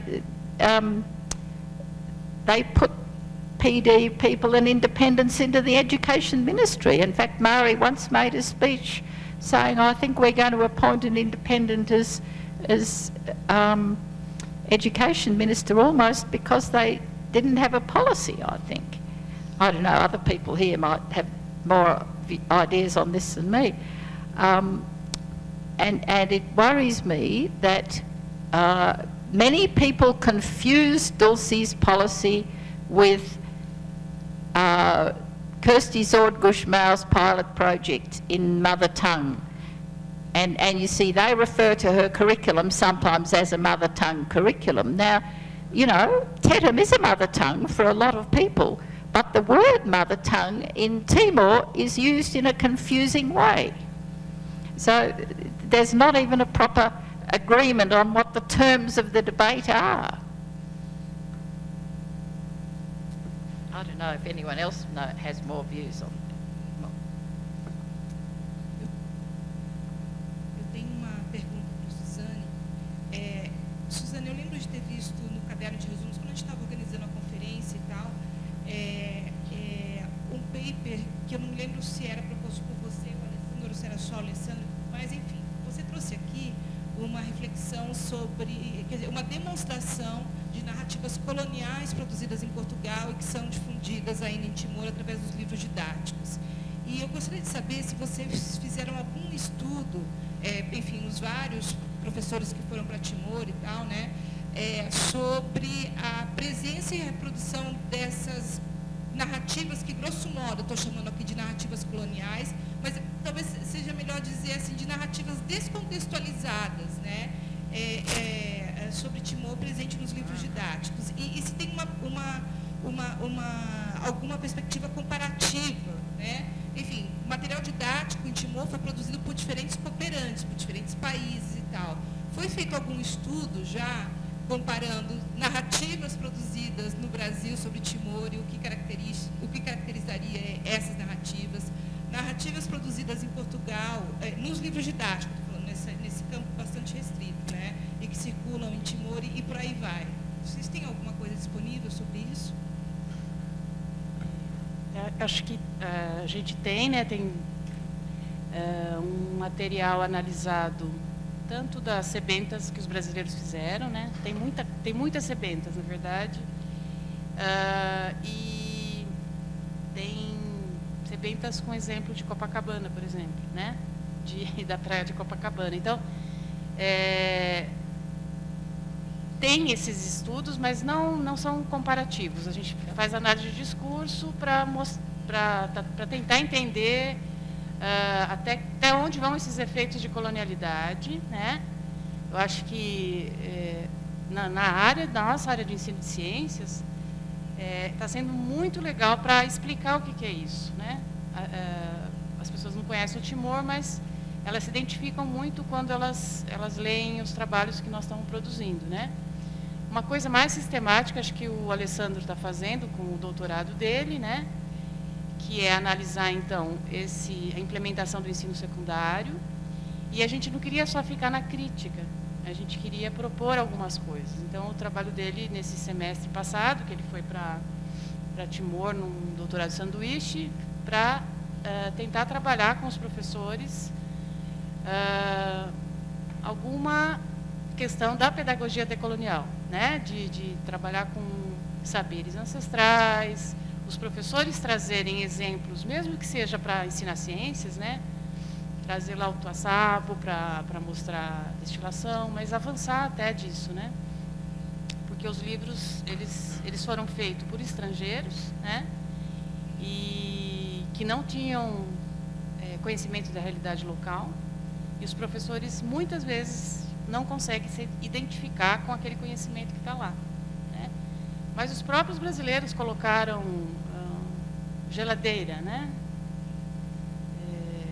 E aí tem várias, né? O trabalho da Patrícia mesmo, né? Os professores não sabiam o que era celular, o que era geladeira, na época que os professores estavam escrevendo, os brasileiros também, né? Mas eu acho que é isso. Eu acho que a gente não quer ficar só na denúncia, né, na crítica, porque crítica e pegar esses livros e trabalhar de uma forma que seja construtiva, né? Bom, fala seu nome, por favor. Eu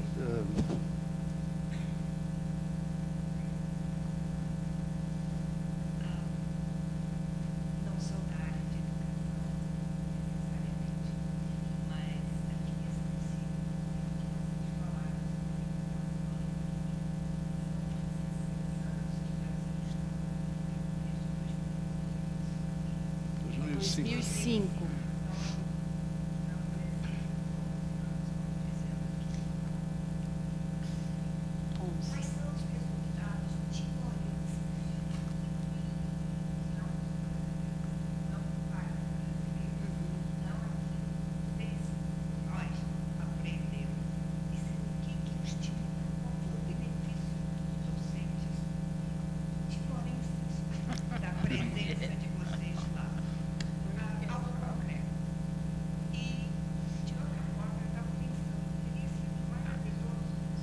Whichever language she's speaking, she has to speak into the Ter mic.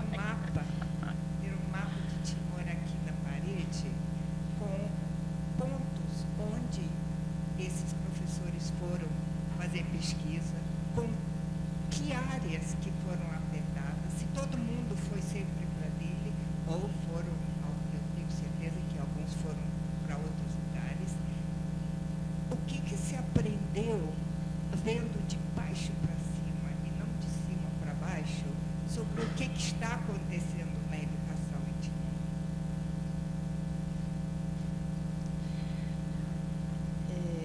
Eu acho que tem alguns estudos, inclusive belgas, estudos, relatórios, né, estrangeiros, analisando a educação timorense, né, que inclusive apontam que tem erros nos livros didáticos do Brasil, né? Isso é uma coisa que já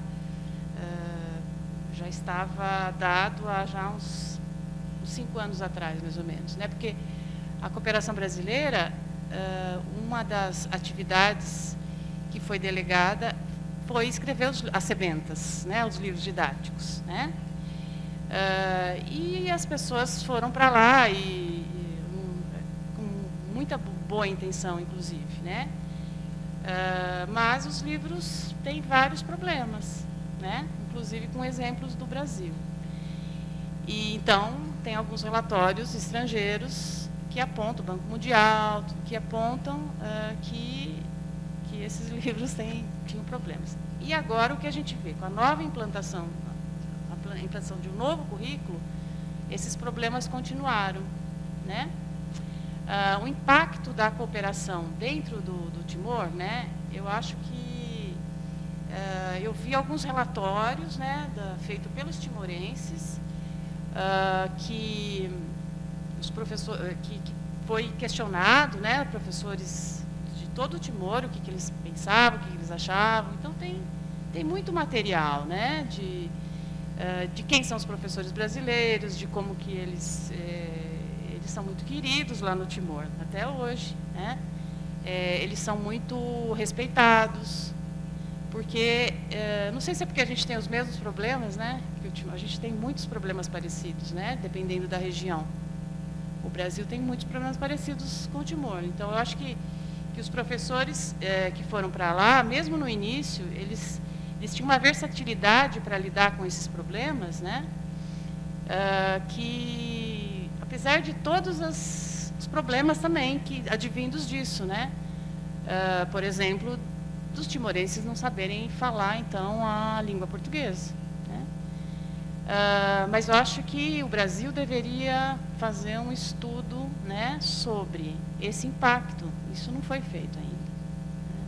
A gente faz pesquisas qualitativas sobre isso, mas a gente não faz pesquisa de grande porte, porque precisaria de muito dinheiro para estar levantando essas informações, né? Eu acho que precisaria de muitos recursos para ir nos sucos, para ir nas aldeias, para a gente ver isso. Das informações que eu tenho de antes de 2009, quando a gente assumiu, né? A gente assumiu, e a CAPES e o Ministério das Relações Exteriores disse: os professores brasileiros não podem mais ir para outros lugares. Por quê? Porque nós tivemos que não fosse Dili, que não fosse a capital, né? Por quê? Porque a gente não, eles viviam com as bolsas, eles não tinham uma infraestrutura, nem de residência, nem de suporte médico, eles tinham que se virar com o que eles tinham, né? E muitos que foram, no início foram, inclusive para a ilha de Ataúro e outras aldeias mais afastadas, eles, alguns ficaram doentes, né? Alguns correram risco de morte, é isso que a gente ouvia dos relatos anteriores, do início, né? E aí, como também acabou o bacharelato emergencial, que era quando a gente assumiu, né? Foi, então, fechado um novo convênio que seria apenas em Dili e principalmente na universidade. Até porque o perfil dos professores também mudou, né? O fato deles terem mestrado, doutorado, né? E os quadros da universidade não serem tão, muitas vezes, eles tinham mais títulos do que os professores timorenses. Então, acho que isso também ajudou a gente a ficar na universidade, né? Não sei se vocês quiserem, se algum cooperante quiser falar, acho que... Com licença, deixa eu fazer só uma intervenção aqui, porque nós já estouramos bastante, em 20 minutos de tempo, e temos outras atividades. Uma delas, aliás, é um coquetel. Eu ia sugerir que a conversa continue e se desdobre em torno de um copo de espumante ali fora e tal, certamente será muito agradável e poderemos continuar. Daniel, bom, era a intervenção que eu ia fazer no instante, mas a Kelly começou a falar lá, mas assim... A Dóia aqui que disse que ia fazer um comentário muito breve. Então, depois eu gostaria de fazer um fechamentozinho rápido na coisa, dizendo isso.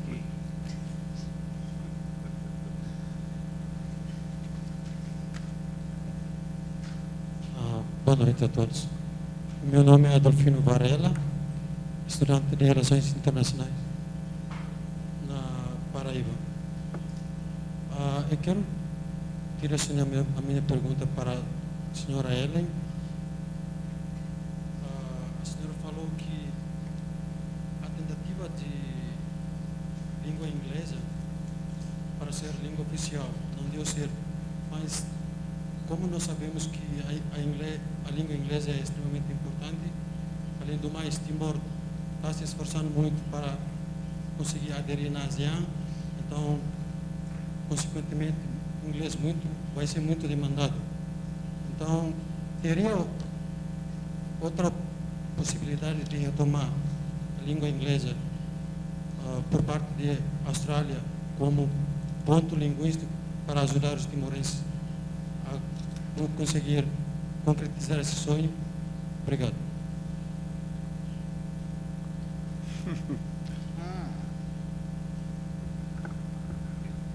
Right. English doesn't need to be an official language for it to be taught properly and well and understood. I think the history, unfortunately, better be careful what I say here, because there is an unfortunate history of relations between Timor and Australia over the teaching of English, and it does go back to the Howard government's, I think, missteps on this, as well as on the Timor Sea oil and gas, which we now know they spied on Timor. But there's a big court case going on in Australia now about spying. This is not about English, but the same government was also trying to persuade the Constituent Assembly members to make English an official language. And Australia withdrew from the education sector when the language, when Portuguese and Tetum were made official languages, and English was only made a working language. So there is but there has been a project in the English department. But you see, again, the Timorese government, this is a hypothesis I have. I don't know how true this is. Pity Sarah Nina's not here. I believe Xanana Gusmao didn't want English to get ahead of Portuguese. The older generation of Timorese in all parties were very pro-Portuguese, many of them good speakers. Xanana's an accomplished poet and loves the Portuguese language, wasn't such a good English speaker. So Maori was a bit different because he is a good, you know, he's always used English, and in fact Maori, because he lived in Mozambique, he wanted Timor-Leste to join the Commonwealth because Mozambique's a Commonwealth member, and one of the things they had to do is to put more English into their curriculum. But in reality, English is already regarded as the first foreign language in the Timorese education system, and it's introduced at Year 7. And if students had a good English teacher and were studying English well, like if they had a good Portuguese teacher too, they should be able to reach a good level of both English and Portuguese by the end of high school. And if they were doing enough units of English and Portuguese at UNTL, which they're not, they're only doing 2 units, they used to do 6, they would be able to reach a level of being able to do postgraduate work in an English-speaking country or a Portuguese-speaking country when they graduate.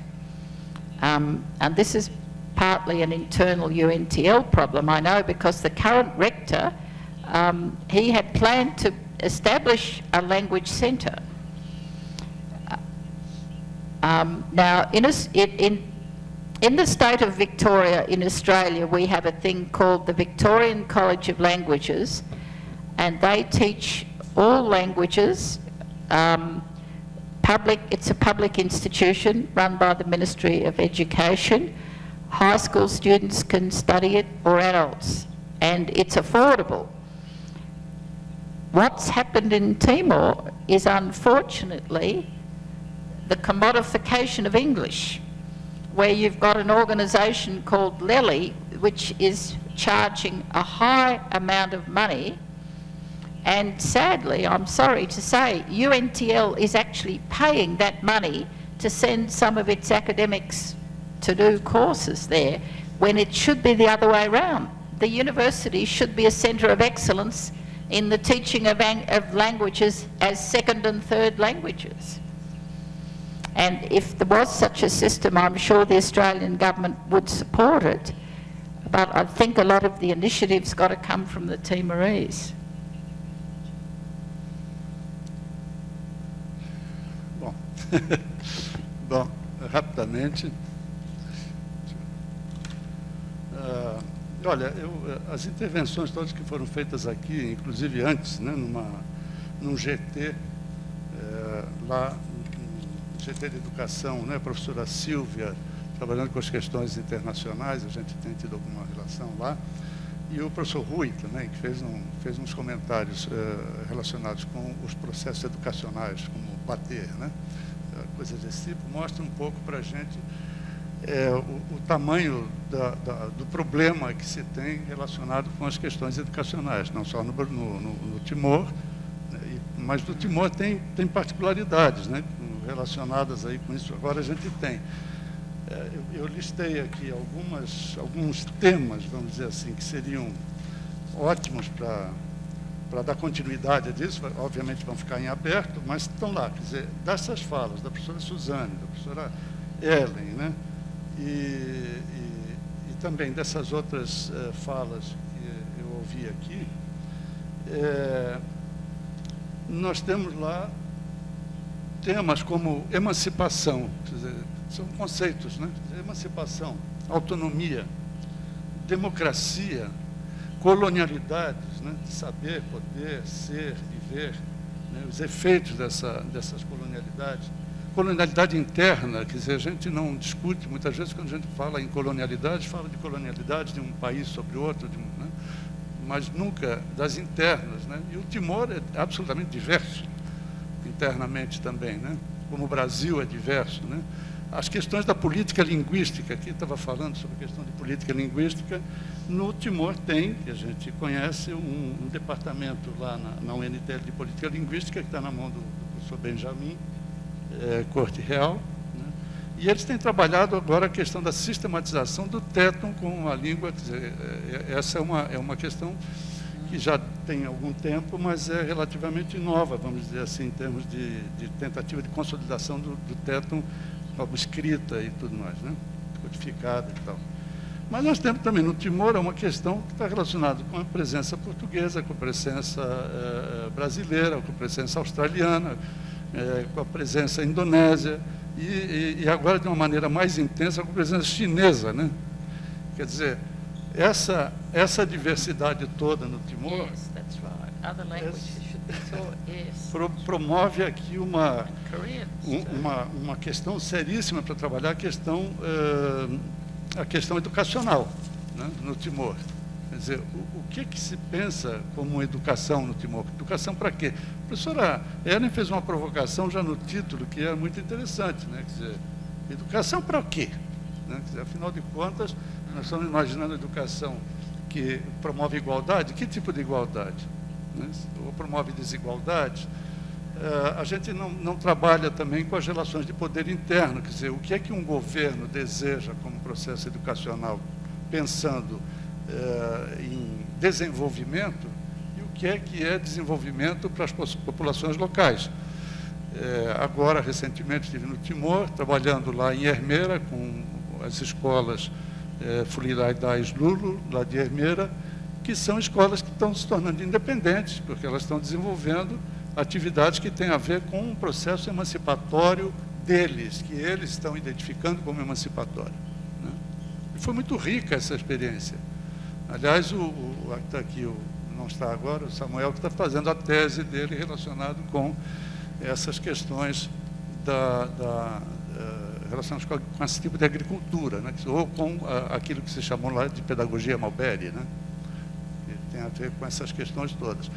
Na frente disso estaria lá o professor Antero Benedito, que infelizmente não está aqui, mas estaria trabalhando lá com essas questões, pensando já outras possibilidades dentro do Timor. E pensando em desenvolvimento sustentável, como pensava a professora Helen também, quer dizer, o desenvolvimento sustentável em que sentidos, né?